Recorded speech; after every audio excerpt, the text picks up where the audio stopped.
Today in Saudi Arabia, Karim Benzema gave an interview where he discussed the outstanding phase his former teammate, Vinícius Júnior, is experiencing.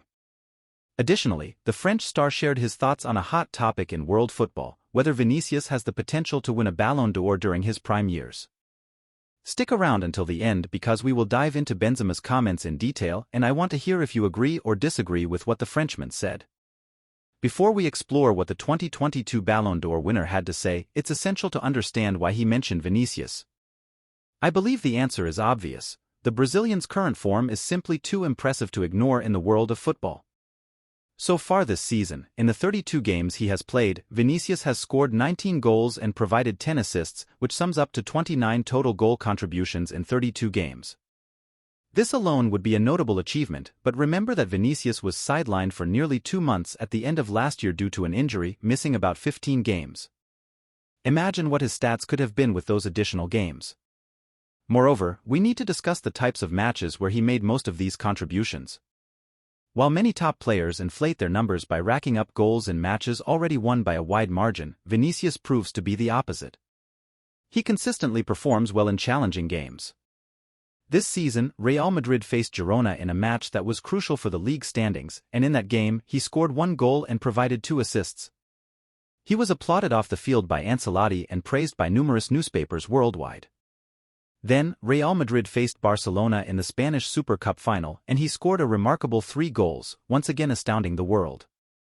Later, they played against the formidable Manchester City in a Champions League semi-final, a rematch of last year's fixture which they lost 5-1 on aggregate and was seen by many as a premature final. The high stakes did not faze the Brazilian, and he ended the match with 3 assists. Most recently, another match against Barcelona decided and ultimately secured the La Liga title for Real Madrid, where he also scored a goal and provided an assist. Thus, in these significant games alone, he has accumulated 5 goals and 6 assists, which have been crucial in shaping Real Madrid's season. I am confident that these numbers will continue to grow after the upcoming semi-final matches against Bayern Munich. This is without considering other, less high-profile games where his goals and assists have secured points in the Spanish league. Vinícius is on track to end the season with around 15 goal contributions considering only significant and decisive matches. He has been delivering such performances for 3 seasons, yet still, we see him ranked behind players like Julian Alvarez in Ballon d'Or awards. It is no wonder that the graph showing Vinícius's market value continues to rise each year. Real Madrid paid €35 million for him in 2018, and today the Brazilian star is speculated to be worth an incredible €150 million, which, when converted to today's real, exceeds 820 million Brazilian reais. And all this while being just 23 years old, which means he has many more glories to bring to Real Madrid, considering he hasn't even reached his peak yet. And there were those who said it was a bad deal for the Merengue club to invest that amount in 2018. It is also noteworthy that every time there has been even slight speculation about Vinícius Júnior's transfer or his potential departure from Real, President Florentino Pérez has responded decisively, often stating, "No one touches Vini." This is why he is known as the powerful godfather of world football, as his decision-making seems to leave no room for error. Just consider the legendary midfield trio of Kroos, Modric, and Casemiro, which astonishingly cost less than €60 million. Or the former attacking trio of Cristiano, Bale, and Benzema, and now of course, the investments in Vinícius and Rodrigo, who arrived at the club very young and prove every day why they were already at the biggest club in the world at 18 years old. Florentino Pérez's signings rarely fail. Now that you're a bit more caught up on Vinícius's season, focusing on the numbers and his impact in big games, listen to Benzema's words, asking if he misses his times in Madrid. Well, I think all players who have once worn this shirt feel it, only those who have played there know from the first moment that you are at the best club in the world. There are so many moments that remind me, and so many great players I had the pleasure to play alongside over the years. The first times are always special, but I will particularly never forget what I managed to do in the 2021-2022 season. We won the Champions League, and I took the Ballon d'Or home, forming a beautiful attack with Vinícius and Rodrigo, who, despite arriving very young at the club, became good friends and show, day after day, how they are the present and future of the biggest club in the world.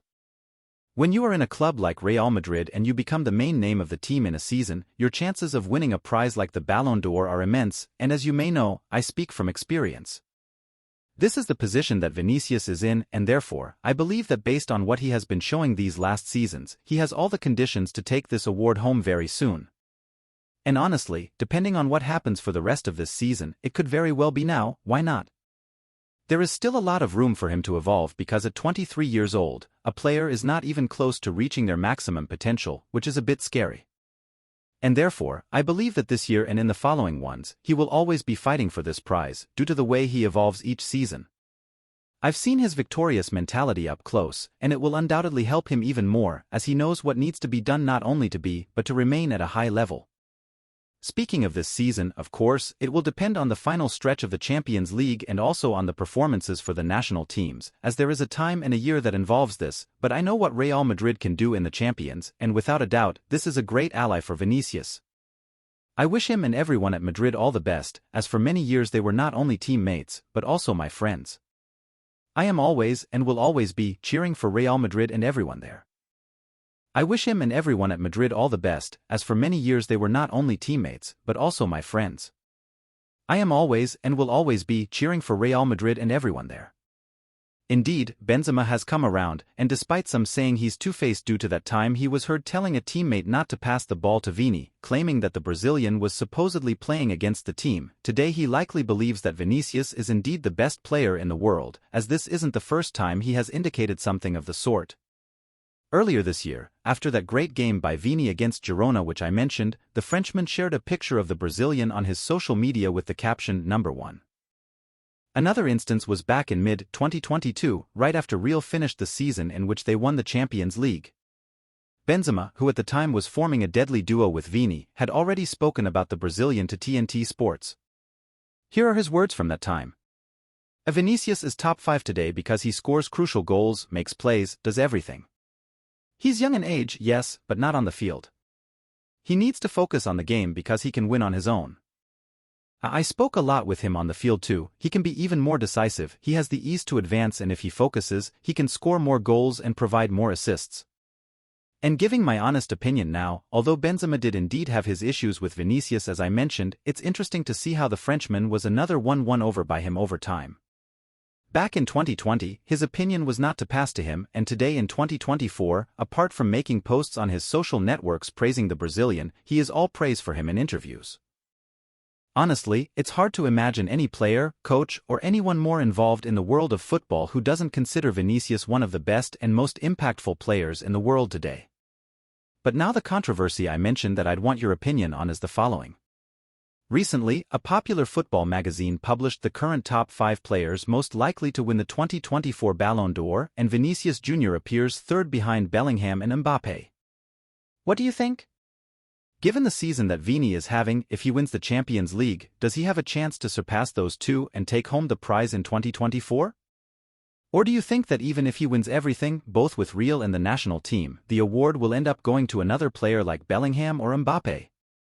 Comment below your honest opinion about this and why, and if you haven't seen Henry yielding to the Brazilian ace's evolution last week, I'll leave that video popping up on the screen now. It's worth checking out and don't forget to subscribe to the channel. Thanks.